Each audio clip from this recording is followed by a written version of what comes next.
Hello, everyone, and welcome to Hope. My name is Tammy Lynn Connors, and this is my podcast and YouTube channel, helping other people evolve. And today I have the honor and pleasure of interviewing my friend, Mike. How are you tonight, Mike? I'm fine, thank you. How are you doing? Good. I'm good. Mike's had an interesting journey home today, he said. So a little bit like we got a wasa a little bit. Yeah, that's right. You live in, what area do you live in? I live in Fredericksburg, Virginia.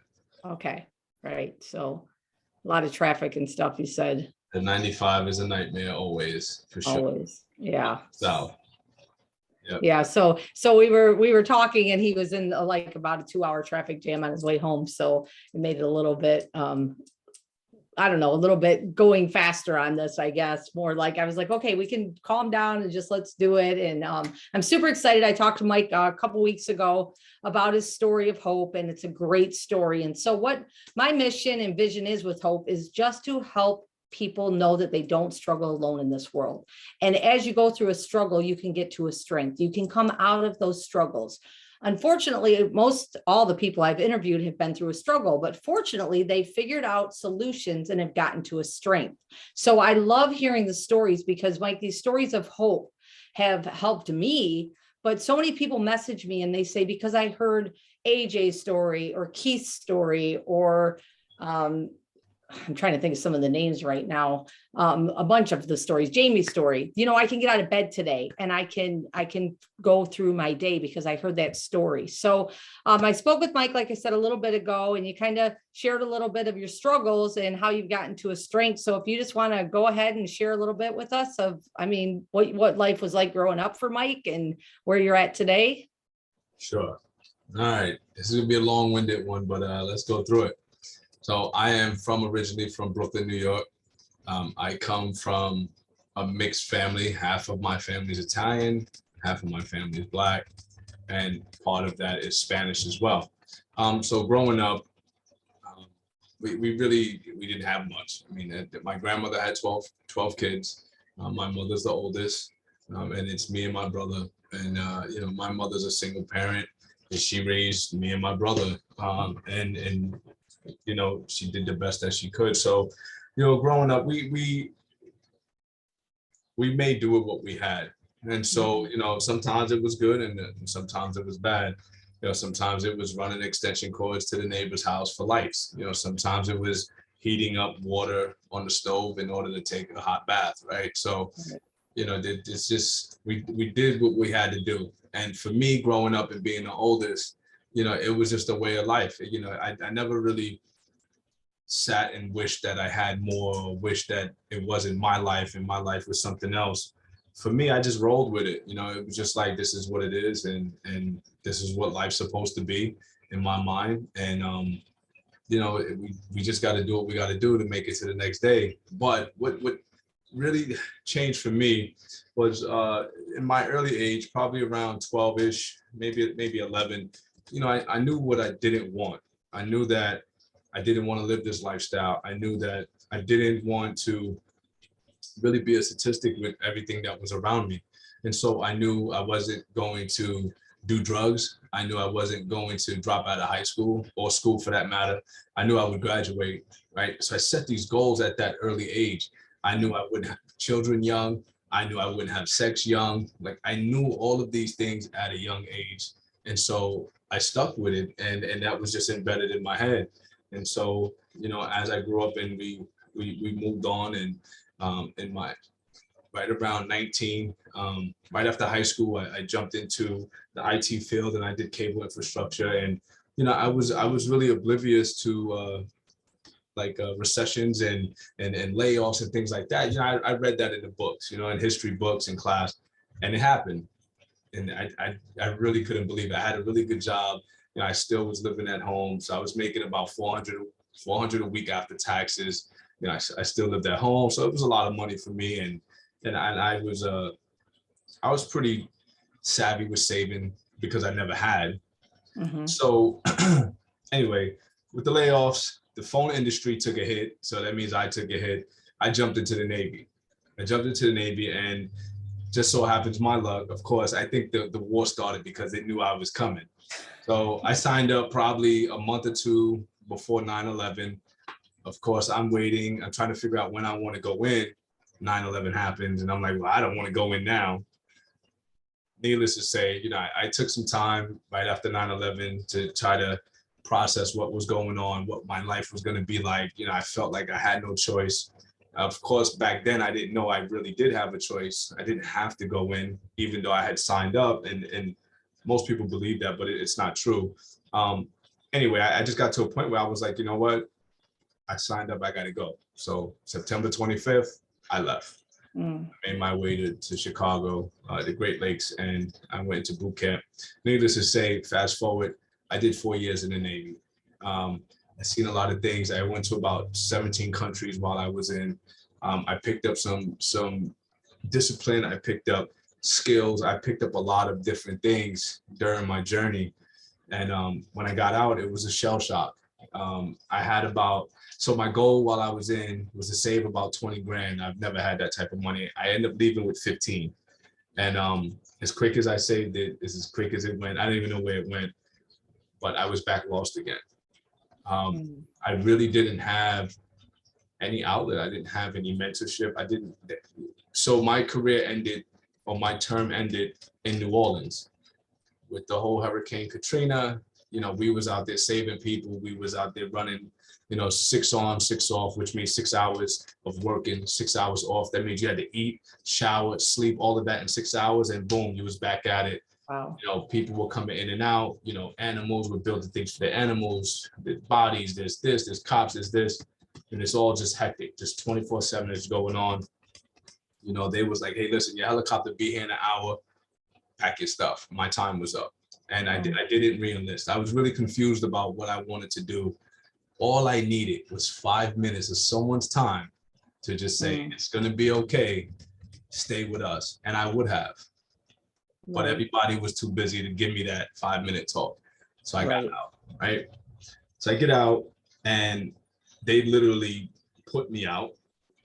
Usually when you exit the military, they have these courses to try to prepare you for the civilian life again. I didn't get any of that. So I packed my stuff. They pushed me back into Virginia, which is where I entered. They was like, hey, where's your home of record? Do you want to go there? I knew I wasn't going back to New York. So I stayed in Virginia. Now trying to figure out what I was going to do. So I had this skill of being an electrician, and it didn't work out the way I thought. Being an electrician in the Navy, I loved it. It's nothing like being an electrician in the civilian world. It's not the same, right? They didn't even acknowledge my journeymanship.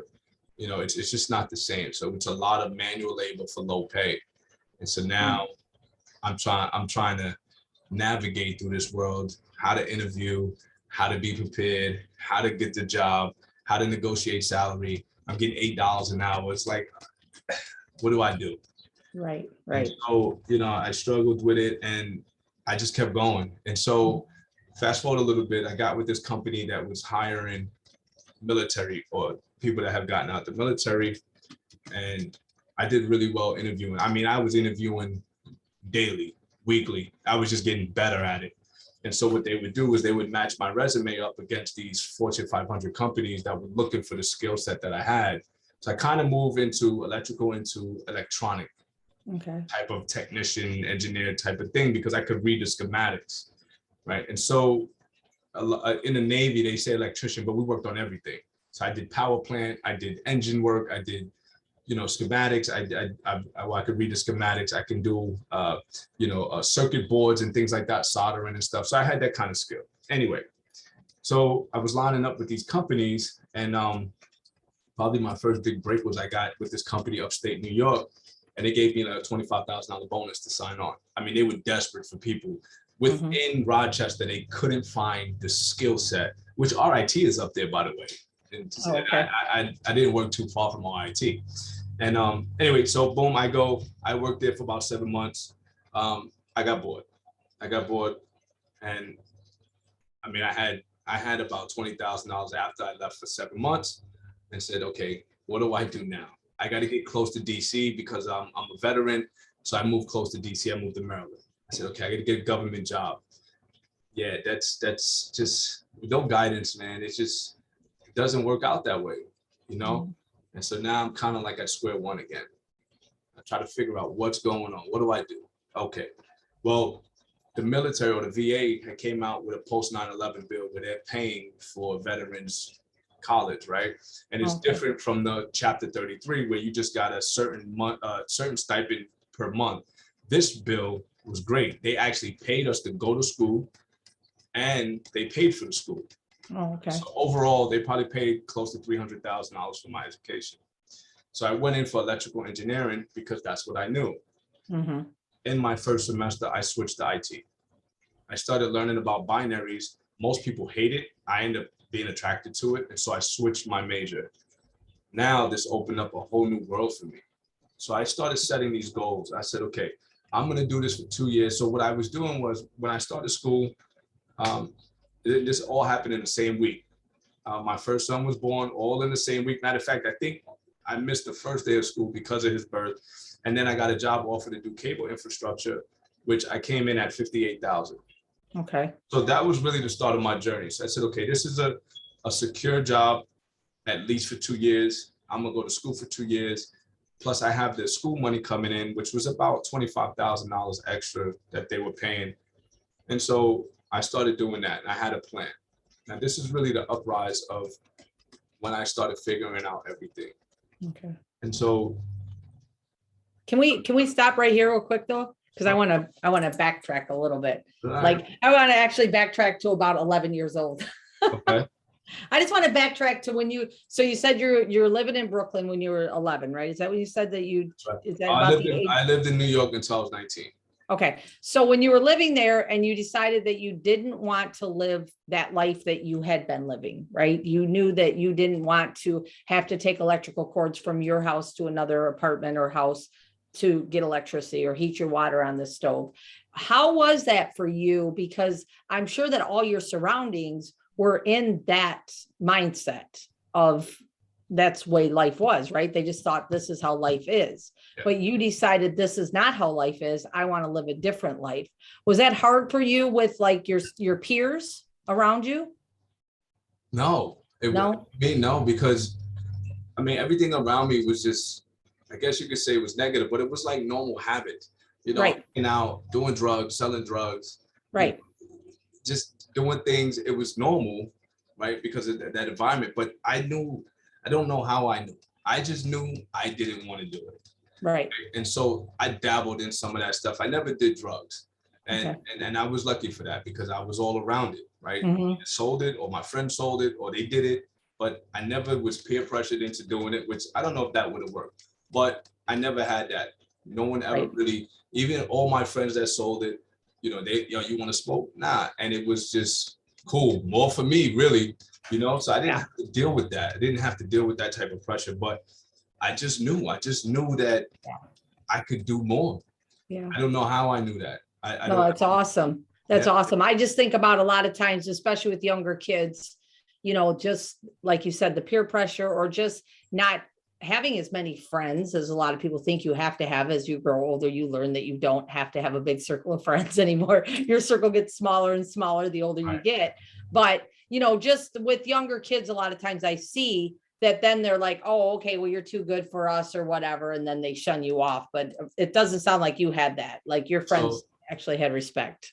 Funny, that actually happened as the more successful you get, the more that happens. Mm-hmm. And so in my youth and in my early 20s, I had a big circle of friends actually. Mm-hmm. And so, but there was a line between it, but I always hung out with a lot of people.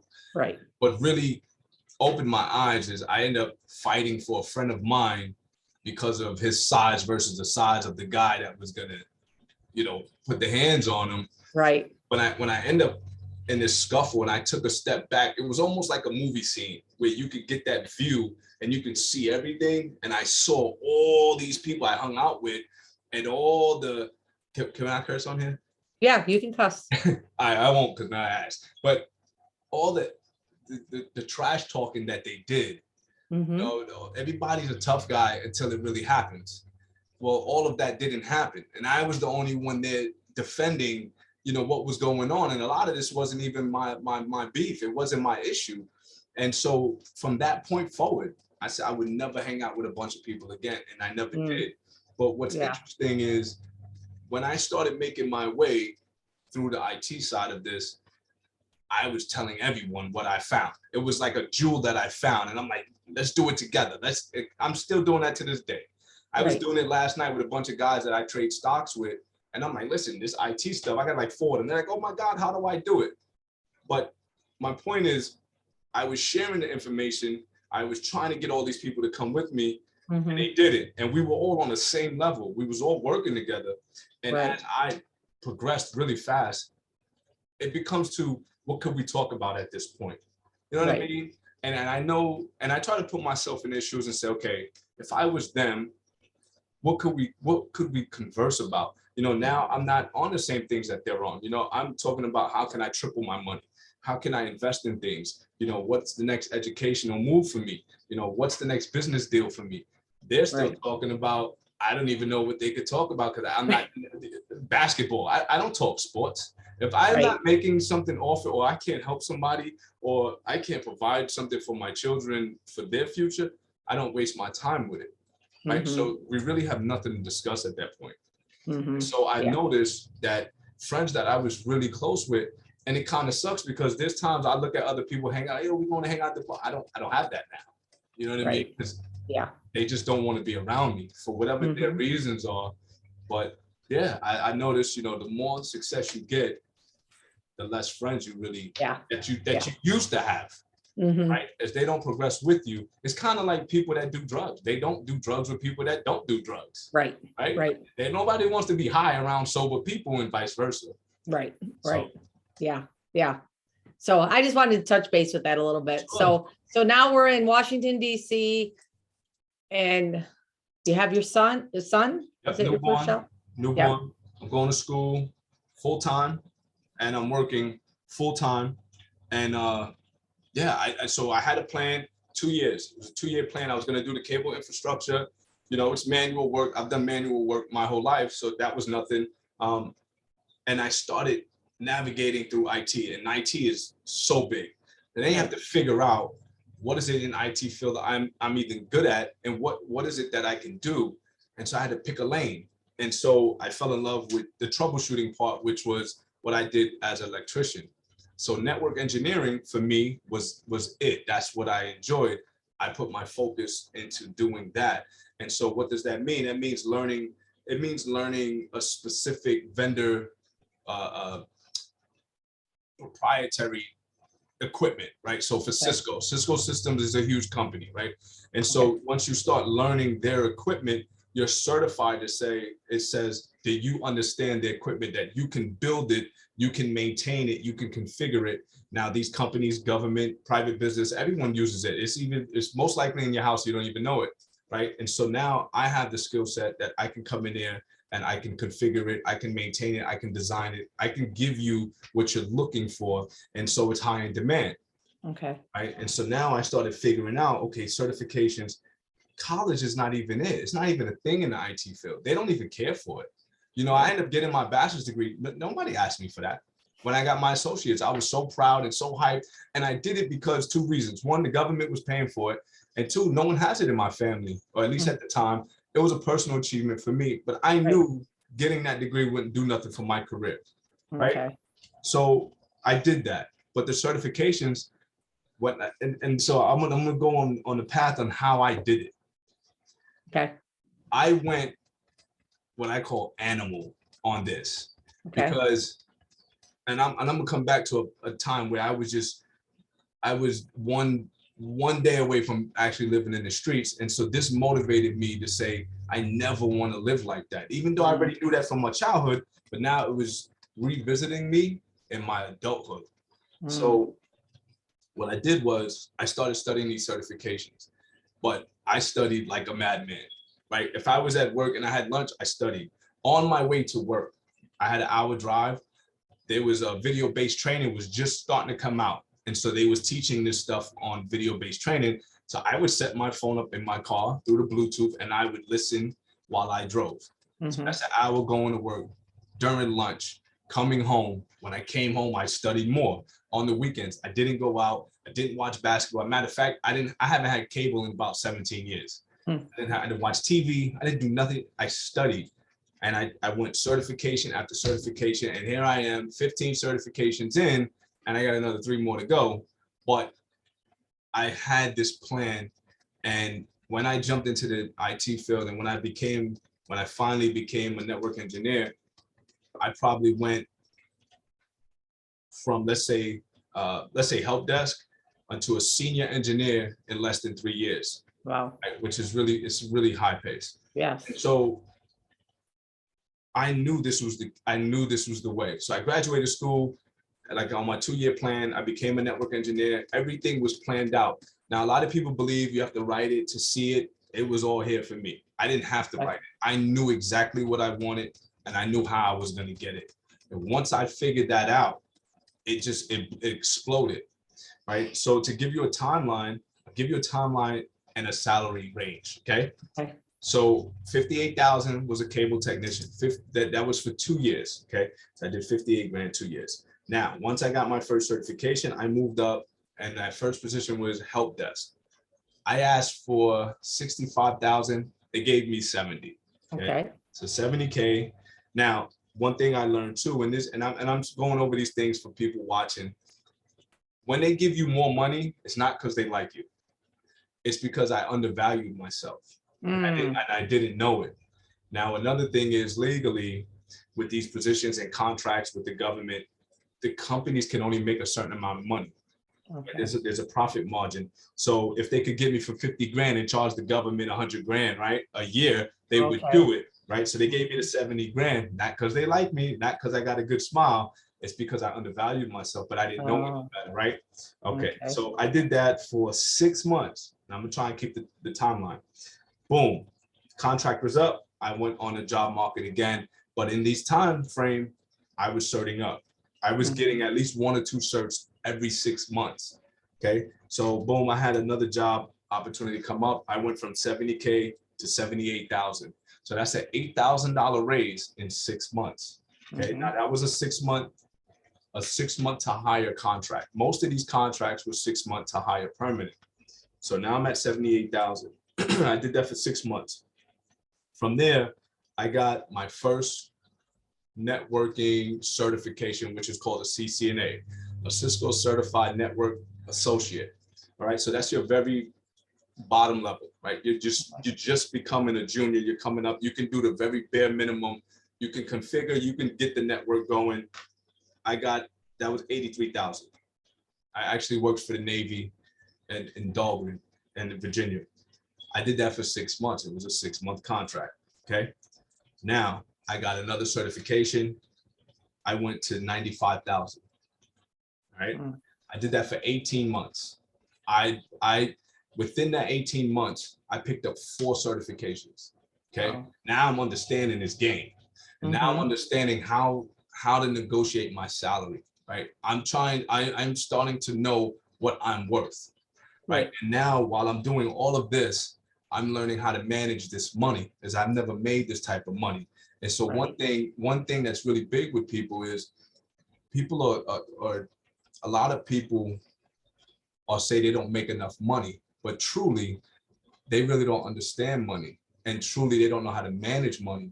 So they have a spending problem more so than an income problem, right? And so I didn't want to keep making money and spending. And like I told you, from a kid, I was always really good at saving. But now I'm starting to learn financial education, right? So we think that putting money in the bank is the right way. It's actually not, right? Because with inflation, right, and the percentage that the banks give us, we lose money with our money sitting in the bank. So I was starting to figure out, what do I do with this money? So I started educating myself in the finance side. This is all YouTube. This is all me reading books and things like that. Okay, so boom, we're at the 95K at the Navy. I did that for 18 months. I moved on. I went to 115,000. I was a senior network engineer. That's my 3rd year in. Okay, I did that for about. So here's an interesting story about this one. When I got on this interview for this is for the Department of State. I became engineer for them. I said, I am going to take the manager's spot. This is the guy interviewing me. I'm going to take his spot in 8 months. I had no idea. I studied, I did my thing. I saved a lot of money. I did a lot of great projects here. Sure enough, 7 months later, they offered me the manager spot. They moved him up somewhere else. And I went from 115 to 140,000 in 7 months. Okay. No degree. Now, this is the first time the degree almost stopped my salary because the bump was so high. Upper management tried to get it lower to say, well, he doesn't have a bachelor's degree. Mhm. The other management, they fought for me. I got the money. I got the position. This particular position I was in charge of the entire United States, classified and unclassified network. And I had 9 engineers that I was responsible for. 3 years. Jeez. I probably was one of the youngest engineers on this team, right? I ran this team. We had a great relationship between the government and between the company. It was a great experience. Probably one of the best jobs I ever had. Mm. Unfortunately, the company lost the contract. It was time for me to move on. They actually made me an offer to make me an executive, something with a big title. Basically, I would be in charge of 200 people. Okay. Now, that came 3 years later. So moving on from that 140, and I'm going to come back to that. My next salary was 160K. Within 3 months of that job, I put in my 2-week notice. I started making a name for myself out here, and people would recommend me for different positions, and I would get phone calls about these jobs. I got a call to run a project for the Department of State again, to run their foreign service training. Okay. And I went on an interview and everything. I got this job for 160, right? I put in my 2 weeks. I went and interviewed there. I said, well, I already have a job. You know, I'm gonna ask for something crazy now. Because now the money's just, I mean, you can look at my timeline, the money's just coming in. Now it's just ridiculous, right? It's like, I never thought I could make this. I never thought I couldn't, but now it's like, when does it stop? So I said, I'm asking for something crazy. So I asked for 185,000. And he said, yeah. So I was like, oh, snap. Like, so I had to go back to the PM and I told him, I mean, he pulled me in the office. You know, we did a prayer together. He almost had me in tears. Like, he tried to use religion. He was like, I can't afford to lose you. You can't do this to me. How much money do you want? I said, it's not the money. And it wasn't. It was the position. I wanted the position that gave me the ability. It wasn't power. It's always, for me, it was always having the ability to help other people. I did a lot of mentoring. I did a lot of, you know, if somebody was making less and I can help justify them to make more for their family, then I did it. So I was in these positions that I could help people. And that's what I really wanted. And the position I was in, I was the only engineer, but there was no growth. I would never, there was no room for some type of higher level. Needless to say, he gave me 185 and I took it. Okay. And I sat there for less than 2 years. The longest job I've ever had was the Navy. I went in Navy in 2001 to 2005. Wow. In 2022, I've never had a job longer than 2.5 years. Really? No. Wow. Because I realized I've never had to ask for a raise. I make my own raise. Right. And so when I look at this and what I've done, and I've went all the way up to $250,000 in salary. Right. So when I look at all of this and all the work that I put in, I've realized quite a few things. Knowledge is power. Right. And so people will say different things are roadblocking, but when you have that information and it's needed and it's in demand and you can solve problems, that's where money comes in. If you look at some of the richest people in the world, they solve a problem, right? Especially in the IT part, right? All the technology. Look at Elon Musk, Mark Zuckerberg, Bill Gates, all of these people, they solve problems, they're problem solvers, okay? Right. So I realized that that was the way to go. Then I also realized college. Most companies will pay for you to go to college, right? And so I realized, man, these people are going, the average American is $37,000 in debt. You know, people take 30 years to pay their student loans back like a mortgage. That's insane. Right. It's insane, right? America's drowning in debt, especially in student loan debt. Yes. Because we have this mindset of go to school, get good grades, go to college, get a job. And that mindset is for the baby boomers. that worked for them, right? That's back when companies took care of them and they could retire with a pension. That doesn't happen today. Mm-mm. And so things have to be modernized and it has to be updated. The school system have to be updated. The way we're taught from our parents is outdated. And so we have to change it and teach our children that that way does not work anymore. Right. So I figured all of this stuff out as I was going through my journey.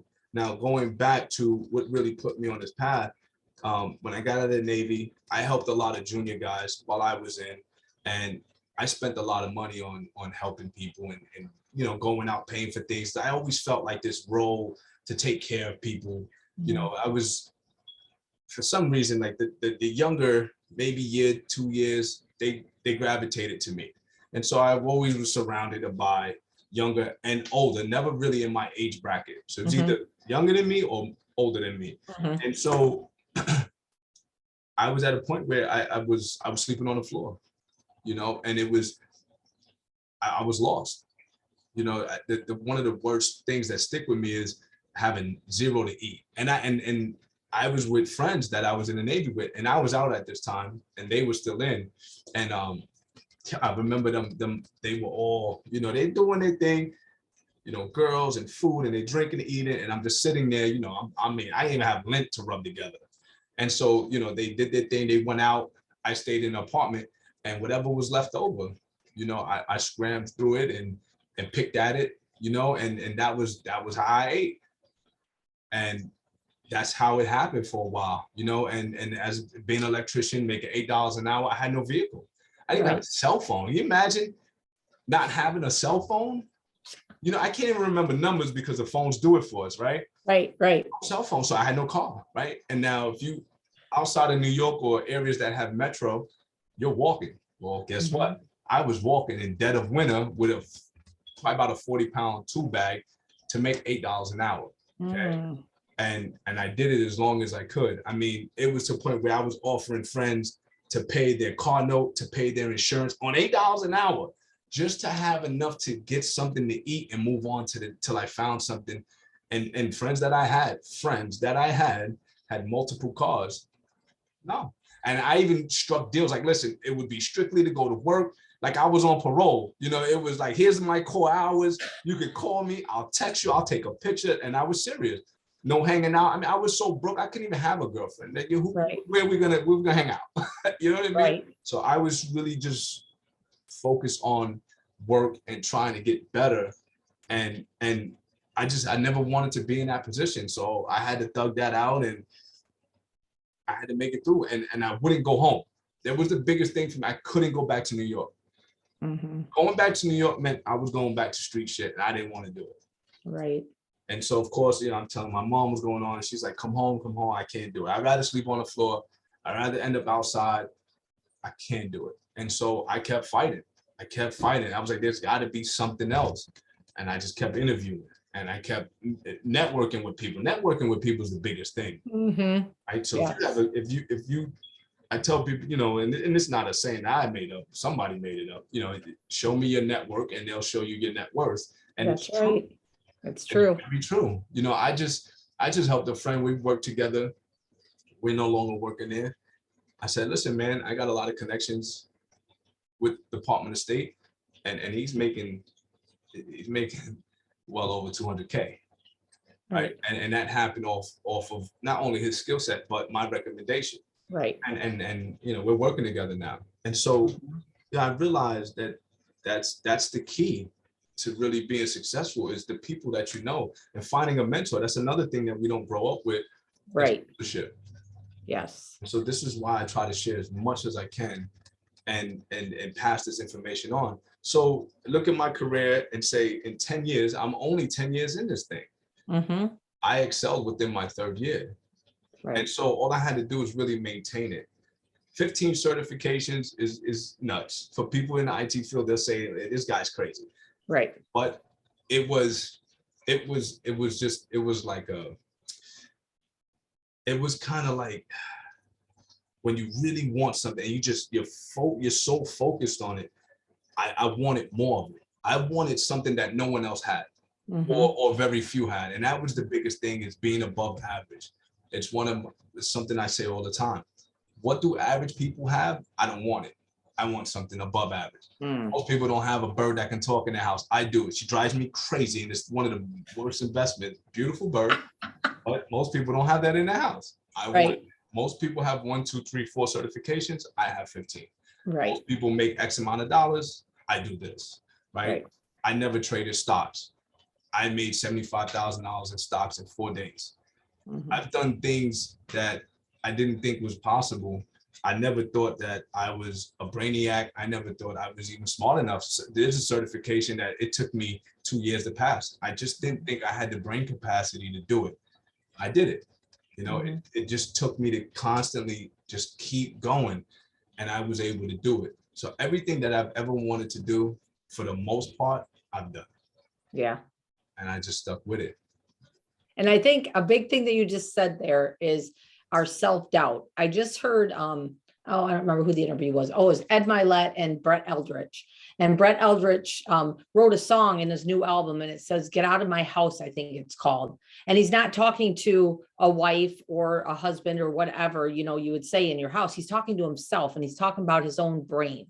And he said, the biggest bully in our life is ourselves, because we get in there and we're the most self-doubters. And if we can get rid of that, like you did, and press on and keep going, and know if you keep going, eventually you're going to do it, but you can't stop. And the society that we live in, I feel like, is such a microwave society that people give up so easy because they're like, well, I tried it and I failed. Well, keep trying then, you know. And I think that it's really good to hear you say that, and you to sit here and talk about that, because, you know, it comes to solutions to figure out what to do to get to the next step. And I know something that we talked about was how with your son, you said you mentor him. You, because when we're in school, okay, when I was in school, which was, we won't say how long ago, but a really long time ago, you were probably not even born yet, but it's okay. But we weren't taught anything finance. I mean, we were taught how to write a check, and that was pretty much it. And balance a checkbook, maybe. You know, I it's mean, funny. I've never balanced a checkbook. I didn't even know how to do it. yeah, well, I don't do it, but I'm just, yeah. But see, that was the only thing we were taught. We weren't taught anything about money. We weren't taught anything about credit, or, you know, how to do this, or how to get money and make money and keep money and quit spending money. Nothing was taught to us. There was no mentorship in any of that. And Right. I know you said to me that you're how old's your son? So I started training him about 6.5, 7. He's 8 now. Okay, yeah, that's what you said, 8. So I started teaching him about credit. So how this came about, I already had the idea I was going to do it, but I wanted him to be a little older, right? And so he asked me to buy a VR, right? A virtual reality, the goggles. Mhm. And it was right before Christmas last year. So one thing that I've noticed with children is if you give them too much, most parents that do better than what they've had as a child, for their Mhm. children, they give them everything they never had. And they always say it, but I want my kids to have everything I never had. Right. The thing I found out is, with giving my children, there's no accountability. Mhm. There's no, they don't value the things because they keep getting it. And so with Christmas and all the gifts, you know, I noticed that they'll open the gift, oh, this is great. Oh, this is Yep. great. And right. Yep. And so I said, okay, now they're gonna have to earn anything that they want that's not a necessity. So with the VR, I said, well, and so now my kids in this routine where they want something, the first thing they say is, I want this. What do I have to do to get it? How can I earn the money? Right. So they come to me with something they want, and they come with a solution, or they'll ask for a solution. Right. And so I teach them, if you have a problem, try to think of a solution, we'll figure it out. So with the VR, it was about $350. I said, okay, here's what we're going to do. You're going to start learning about business. You're going to start learning about credit. You're going to start learning about taxes. And what we're going to do is we're going to segment this.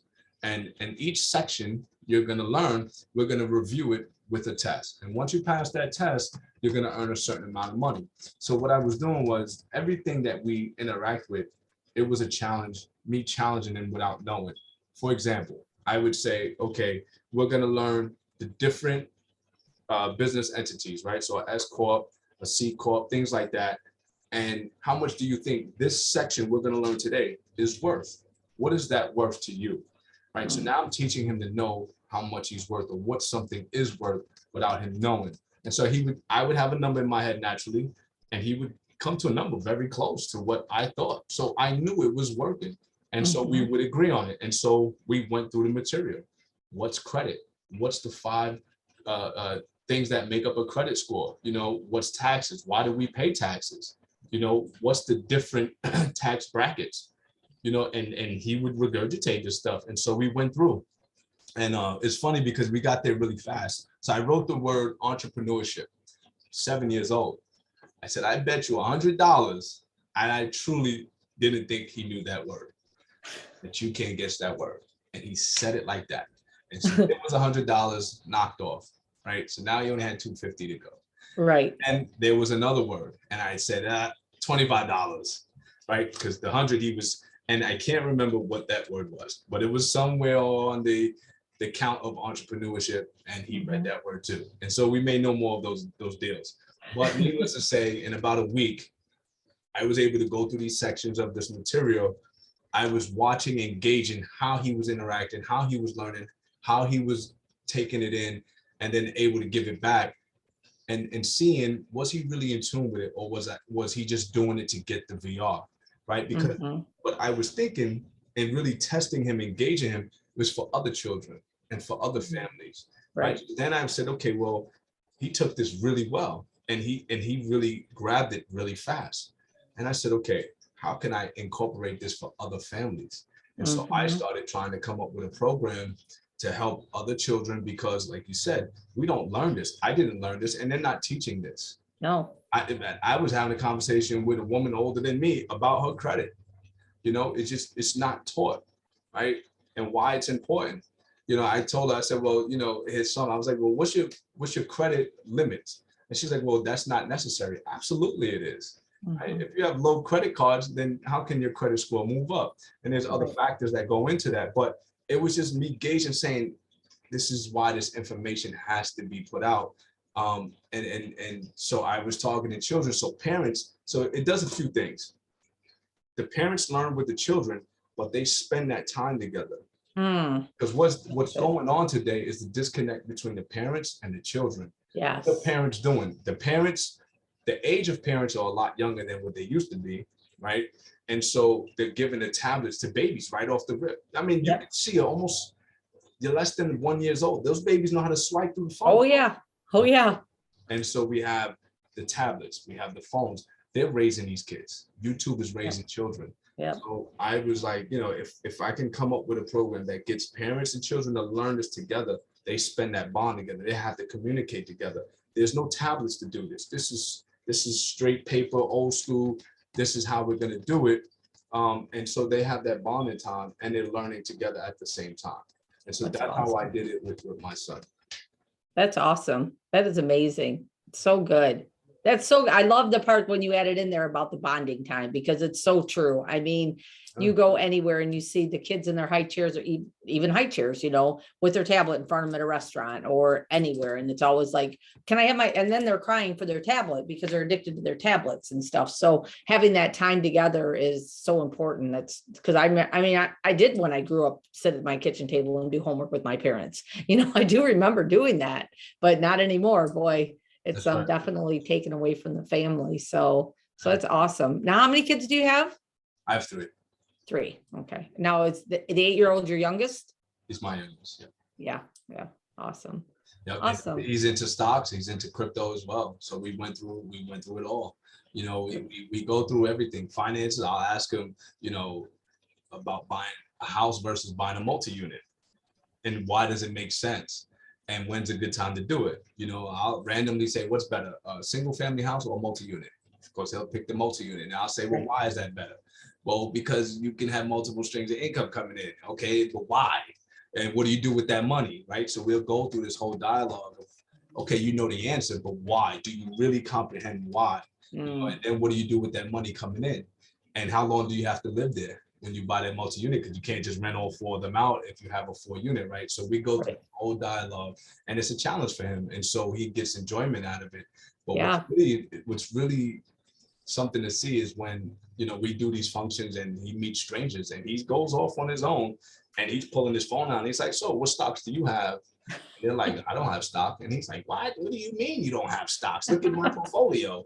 But to him, that's normal behavior. Right. And he's talking to adults, right? Yeah. So it's normal for him to have a stock portfolio. It's normal for him to understand what credit is. It's normal for him to understand these things.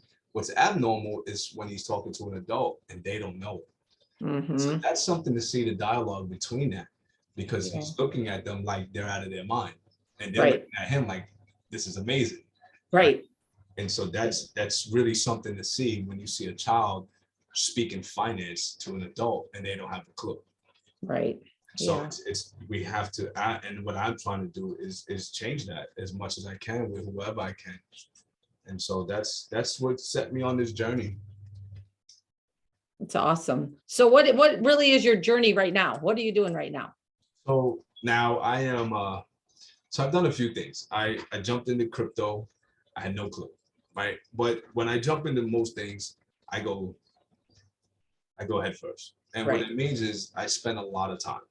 I spent so much time that I had dreams about crypto and coins and things going on. And so when that happened, general public gets in, right? And then they start, what's crypto and what's this? This is back in 2017. And so I get all these questions because they think I know, because I do know a little bit more than them because I put in the work. And so I wrote a guide to help them. I did PowerPoints and I was promoting it. And I was helping people. And we fast forward to COVID and the stock market crashing. I jumped into stocks, start reading, start watching YouTube. I start doing all this research. I'm eating it, I'm breathing it, and I'm sharing it. And now the general public wants to come in. And so they say, Mike, what's a stock? What's this? What should I buy? How much should I spend? It's the common questions. So I wrote a stock guide.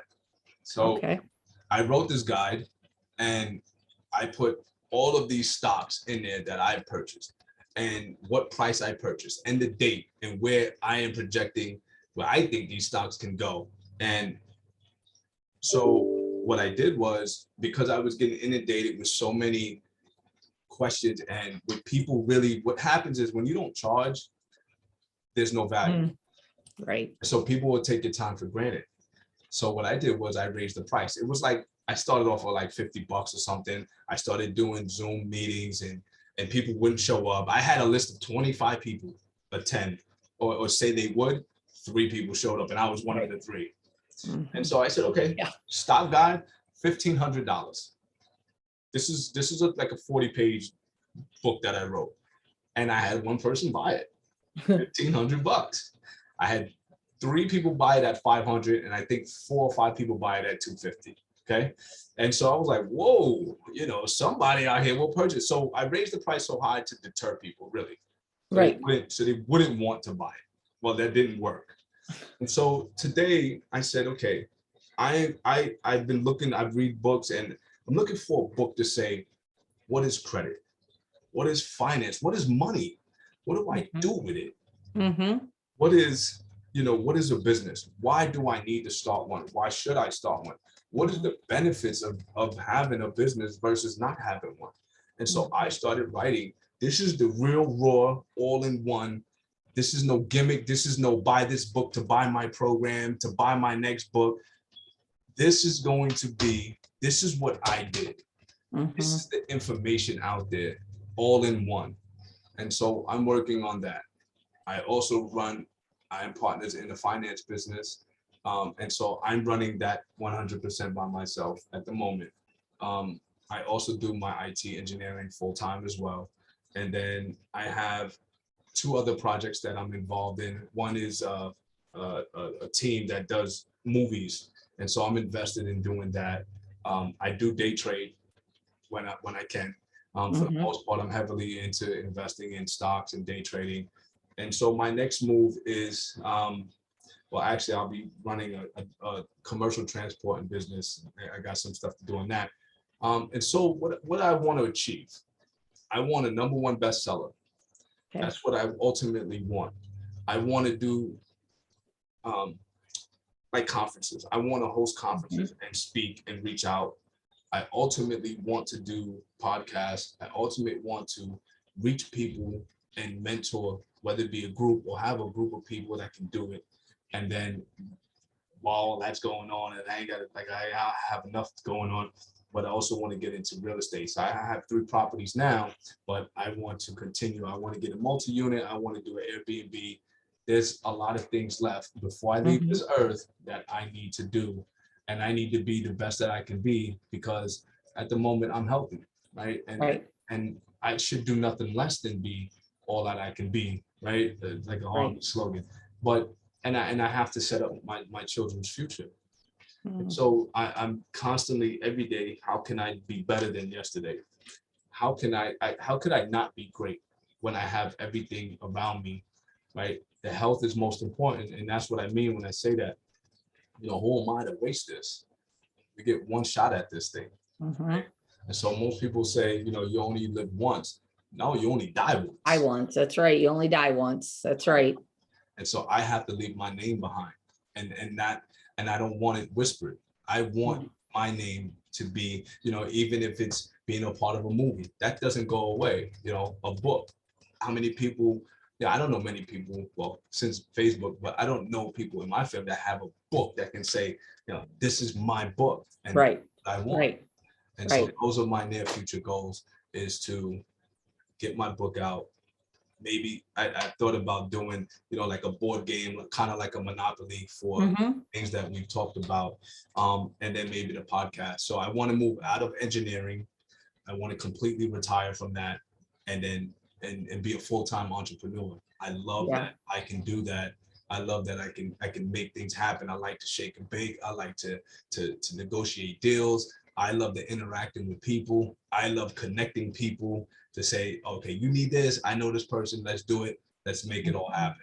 So I have a lot going on, but I have no choice. We were here to be the better version of everything that we do, and that's what I want to be. So. And that's exactly, what I love that you said all that, because everything that you're doing is amazing.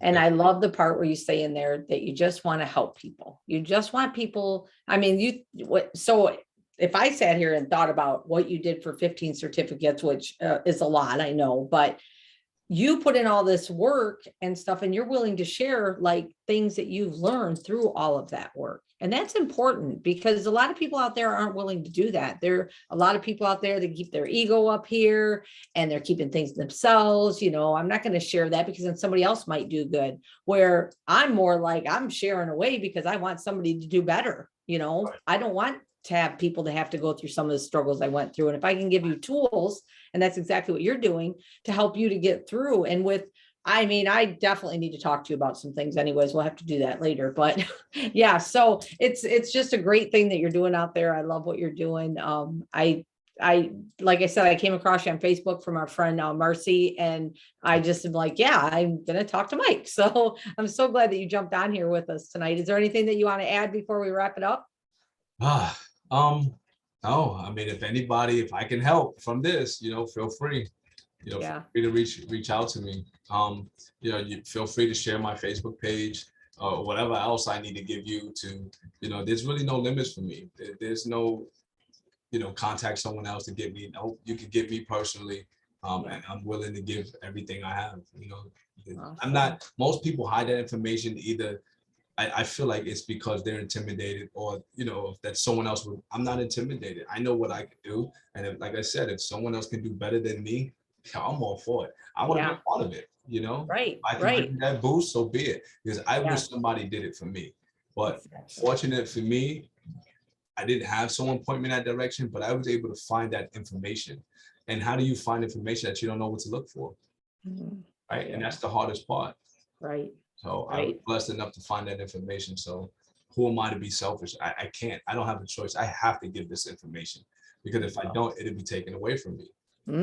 That's true. I mean, that's a definite true statement right there, right? We get all these things and then it can be gone just like that.